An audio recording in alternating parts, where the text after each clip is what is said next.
महाकुंभ से वायरल हुई लड़की मोनालिसा और फरमान के रिश्ते को लेकर विवाद बढ़ता ही जा रहा है। अब इस पूरे मामले पर हिंदूवादी नेत्री साध्वी प्राची का एक बड़ा बयान सामने आया। साध्वी प्राची ने इस रिश्ते पर सवाल उठाते हुए जांच की मांग की। आखिर क्या कहा साध्वी प्राची ने और क्यों बढ़ता जा रहा है विवाद, ये रिपोर्ट देखिए। महाकुंभ में माला बेचकर मशहूर हुई मोनालिसा इन दिनों सुर्खियों में बनी हुई है। फरमान के साथ उनके रिश्ते और शादी की खबर ने इस पूरे मामले को और भी ज्यादा बढ़ा दिया है। साल 2025 के महाकुंभ मेला से वायरल हुई मोनालिसा ने शादी करके सभी को चौंका दिया।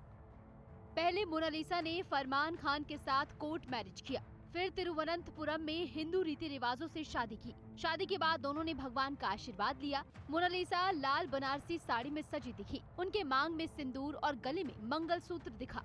सोशल मीडिया पर वायरल हुई मोनालिसा और फरमान की शादी इन दिनों चर्चा का बड़ा विषय बनी हुई है। जैसे ही दोनों के रिश्ते की खबर सामने आई, वैसे ही सोशल मीडिया से लेकर देश भर में इसको लेकर बहस छिड़ गई।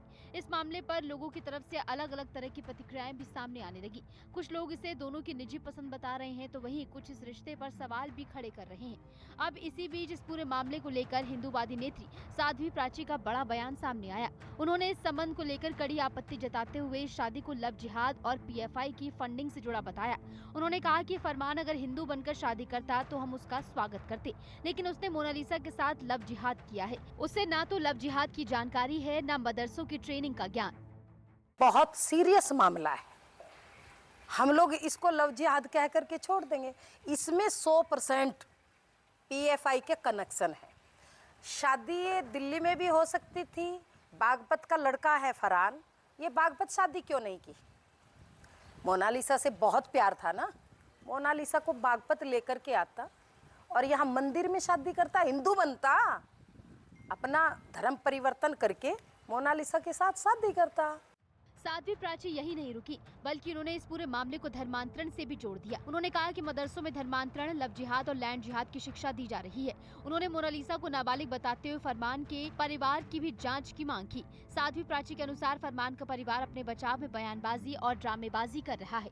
ये बहुत बड़ा धर्मांतरण का जो फंडा है, ये इनके मदरसों से पूरा का पूरा इनको जो आज के इस युग में मैं कहूंगी, चाहे लव जिहाद हो, धर्मांतरण हो, लैंड जिहाद हो, ये सारी शिक्षा मदरसों में दी जा रही। ये लव जिहाद हो या लैंड जिहाद हो या धर्मांतरण हो, ये सारा का सारा जो इतना बड़ा एजेंडा चल रहा है, ये सब मदरसों से चल रहा है। प्रयागराज के कुंभ मेले से वायरल हुई मोनालिसा ने बागपत के रहने वाले मुस्लिम युवक फरमान से शादी तो रचा ली है, लेकिन दोनों की शादी को लेकर सोशल मीडिया पर चर्चा तेजी से चल रही है। साध्वी प्राची ने तो इस पूरी शादी को पीएफआई की फंडिंग से जुड़ा बता दिया है। कुंभ में जब ये हाईलाइट हुई तो पीएफआई के लोगों ने इस पर नजर रखी है।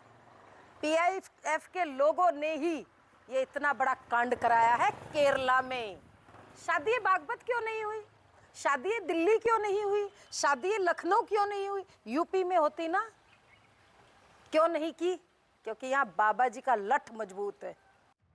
हिंदूवादी नेता डॉक्टर साध्वी प्राची ने दोनों की शादी को लेकर यह भी बड़ा दावा किया है कि मोनालिसा को फंसाया गया और उसके बाद केरल में शादी की गई। उन्होंने साफ तौर पर कहा कि जिस दिन वह कमाना छोड़ देंगी, उसी दिन कहीं सूटकेस या फ्रिज में पैक कर दी जाएगी।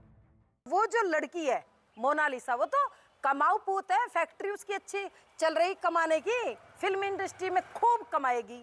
जब तक वो कमाएगी मेरे भाई, तब तक मोनालिसा फरहान के साथ रहेगी।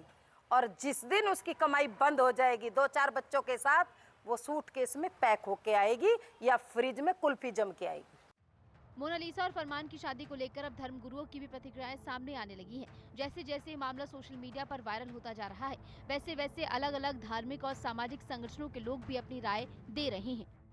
देखिए, मोनालिसा से जो मुस्लिम व्यक्ति ने विवाह किया है, विवाह क्या वो निकाह हुआ, उस पर मेरा स्पष्ट मंतव्य है कि इसमें केंद्र सरकार को और इंटेलिजेंस को पूरी जांच करनी चाहिए। लव जिहाद का मामला है। मोनालिसा और फरमान की शादी 2 बालिगों का निजी निर्णय है, जिसे कॉन्स्टिट्यूशन ऑफ इंडिया संरक्षण देता है।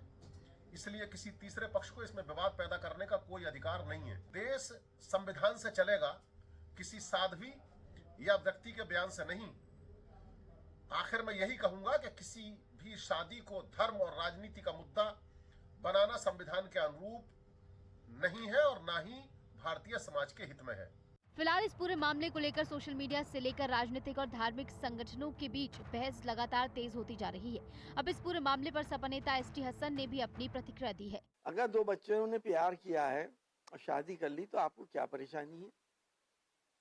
हिंदू मुसलमानों के बीच में क्या कभी शादी हुई नहीं है? कितनी मुस्लिम लड़कियां हिंदू भाई बच्चों से शादी कर लेती हैं, कितने मुस्लिम लड़के हिंदू बच्चियों से शादी कर लेते हैं। ये तो होता चला आया है, मगर उसमें हिंदू मुसलमान का एंगल लाके नफरतें घोलना इन लोगों की आदत सी बन गई है। हो सकता है इतिहास में कभी कुछ इनके साथ बुरा हुआ हो जिसका ये रिएक्शन अब देती है। अब ये मामला सिर्फ सोशल मीडिया तक सीमित नहीं रहा, बल्कि सामाजिक और धार्मिक बहस का विषय भी बन गया है। फिलहाल सबकी नजर इस बात पर टिकी है कि आने वाले दिनों में इस मामले को लेकर क्या नई जानकारी सामने आती है और इससे जुड़े क्या नए तार खुलते हैं। ब्यूरो रिपोर्ट, हिंदी खबर। और इस बुलेटिन में इतना ही। नमस्कार।